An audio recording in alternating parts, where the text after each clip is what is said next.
final case that we've got, and it's going to be a fast one here. Robbie, of course, has the most notes on this case, so I'm going to try to read through them quickly with you. We're going to talk about the Caylee Anthony case.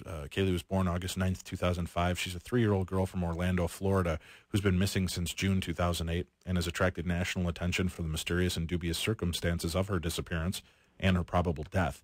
Her mother, Caylee Anthony, 22, is indicted on October 14th, 2008 for first-degree murder of Caylee. Police found Caylee Anthony's account of Caylee's disappearance suspicious after learning that Caylee had not reported her daughter missing for over a month. The last time Caylee Anthony claimed to have seen Caylee was on June 9th, 2008, but the child's disappearance was not reported to police until July 15th. Caylee remains missing, and her mother remains silent. So we asked Robbie to chime in on this case. Robbie, I'm going to go over some of these points because we've got a short amount of time left. I'm going to go through them, and if there's anything you need to add to this, feel free to jump in, okay? Are we there? Do we still have Robbie online with us? Robbie? All right, well, we'll give Robbie a chance to connect here again with us. But the case, the tips that we have on here, immediately we've got that he was able to, looking at her picture, he was a sense of not breathing. It comes as if somebody literally suffocated her. He also renders a feeling of fright, like he's being yelled at, like Caylee is being yelled at for something a child would do in everyday living, but it seemed to have pissed off her mom. He also senses the fact that mom's desire to belong with the crowd and in the stages of planning being put in place, her time was invaded, so she angered very quickly. She was short-fused on this, lashing out at Caylee for the fact social plans were being jeopardized, meaning she got very upset very fast at the fact that no one to watch Caylee at the time she desired to go out. Well, it's just sad as you read through this. Pictures only say one side of a story. There is another side of the mother, too. Too perfect, a pretend world she likes to display herself as having with Caylee. She's also moving, he said he's moving up now 2 places, like he was placed in a dark area covered up by soil, then dug up and moved for the second time. And he's given the initials O.C. Park. That's O.C. Park. He says he feels that he's left here not just by the mother, however, by another family member as well. And also determined to mark the area in which she lay. He sees 2 rocks, not small but large enough that it takes all of his strength to lift and place them as a marker to where she is. He also wants to say, talk to the brother of the mother, for he knows much more than he's letting on. He is the other half of the come help me on this scenario.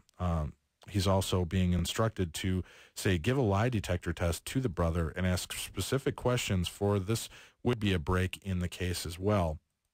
And, Robbie, we've been going over each point. We're up to point 10 on the list here. Before I continue on, is there anything that you want to flesh out about any of the first 10 points that you feel, may have come to you a little bit more since, or are we just stand task and I'll keep reading the different points that we have and you can add to them as we go along? Well, I think it's very pertinent that the police really go at the brother. This is a facade. There's only so much we can lean on the mother. We know she's done it. But when you're a conspirator or someone who's going along with it, he'll break. She's being really closed-mouthed about it, but he's going to break, and that's how I feel about this. And, the mom and dad, they knew nothing of this. I know people pointing the finger at the mom and dad, the grandparents I'm talking. Right. As a matter of fact, I think the grandmother came out and said, check the car. It smells like a dead person. Right. She was really kind of bashing that deal as well. Now, you think that the brother and the sister are using some kind of code language between themselves and covering their tracks, staying or trying to stay one step ahead of the law. Absolutely. And they devised this plan as Caylee lay in wait to be placed in the first area that you saw her being buried in. Absolutely. Okay. And it's almost like a day-to-day basis thing. What are we going to do now? And it's going on and on. And I know she's being watched and she's in jail and now and what have you, but prior to, they really devised this way about going about it. Now, you also say that they need to kind of pour back over her earlier statements, for there's a lot of clues where she speaks out of turn as well on this case. Absolutely. And you do see a waterway and a highway or a large road way with traffic to which this road comes off. is like a park area that's secluded. And again, something about the letters O.C. or OC Park is what you're picking up? Yeah. Okay. Yeah, that came to me right away when this case, was on TV. I made mention, I said, the park and OC Park. So, again, looking at this child's picture, OC Park is so thick, and two burials. So they had her once already buried, and they dug her up and moved her. We've got about a minute left. Let me cover these other facts real quickly for anybody listening out there. You hear something like a theme area at times and see an image given that the park area, or off from the park area, there's a music and large crowds at times, not given the time of carnival or bands at play, but it's used in this fashion nearby the area, correct? That's right. And the fact of the disposal of her body was given thought to it in many different ways by the second individual helping the mother.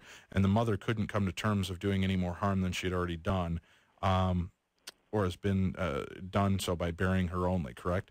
That's right. And there's also an article, you believe, an article of personal belonging the mother actually lost in the area as well. Now, is that in the first site or in the second site? No, this is in the last site where the body is. So you see something very small, like in jewelry, that came off, and she was actually looking for it. And you would say maybe for the police, they should be looking for something. Police should investigate further as to whether or not she has been missing something as of late. Absolutely. And once again, you come to that park and see a fence. It's like a chain link fence. It goes at the area, and there's a gap or ending to it. This is great stuff. I mean, you've got a lot of great information on here, Robbie. We are going to pass this on to the police department in that area. Our show's come to an end for this evening, and we'd love to invite you back more to discuss this and other cases in the future if you're open for that as well. Absolutely. Robbie, thank you very much. Again, people can reach out to you and book personal readings with you by going to robbiethomas.net.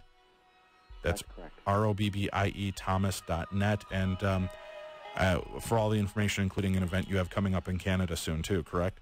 That's correct, yes. All right. Well, Robbie, thank you very much for spending your evening here with us in the Darkness on the Edge of Town. We appreciate your time, sir. My pleasure. Thank you, Dave. We'll talk to you again soon. And thank you all for tuning into the show. We're going to be back after the top of the hour break. We'll have international correspondent Adrian Lee talking about the weird news of the world. We'll be back with more Darkness Radio after the top of the hour. You're listening to 100.3 K-Talk.